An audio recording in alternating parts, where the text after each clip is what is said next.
Le volume de la masse salariale constitue un véritable casse-tête et demeure une équation à mille inconnue pour le gouvernement burkinabé et ses partenaires sociaux.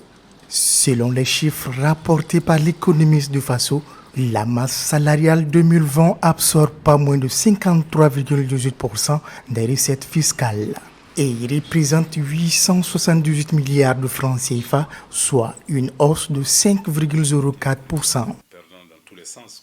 Mais en fait, en général, ce qui est important, en fait, c'est vraiment d'estimer ou d'apprécier la masse salariale en termes du ratio masse salariale recette fiscale.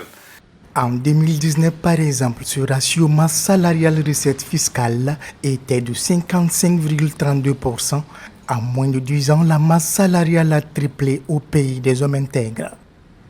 Et en 2016 et 2020, elle a augmenté de plus de 50%. Donc c'est ce qui explique qu'on voit véritablement que la masse salariale au Burkina Faso a plus que triplé en quasiment 10 ans.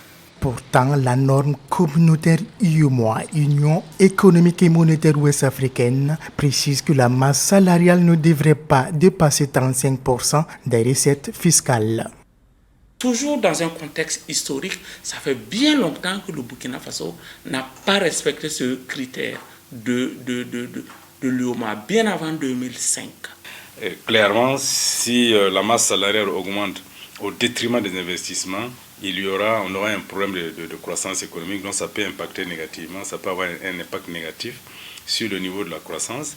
Et lorsque vous avez un niveau de croissance qui est relativement faible, qui est bas, si la production n'est pas bonne, il est évident qu'à ce niveau-là aussi, vous aurez en fait un accroissement des problèmes sociaux et notamment un accroissement du chômage. Comment alors respecter ce critère et garantir les investissements publics? Selon l'analyse de ces économistes, l'une des solutions envisagées par le gouvernement serait la baisse des recrutements.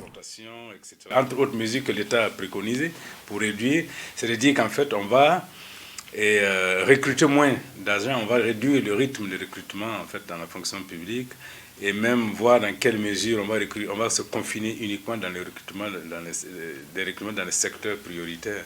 Et une autre solution, qui est la troisième à notre avis, c'est davantage d'accroître les politiques qui vont accroître les recettes fiscales.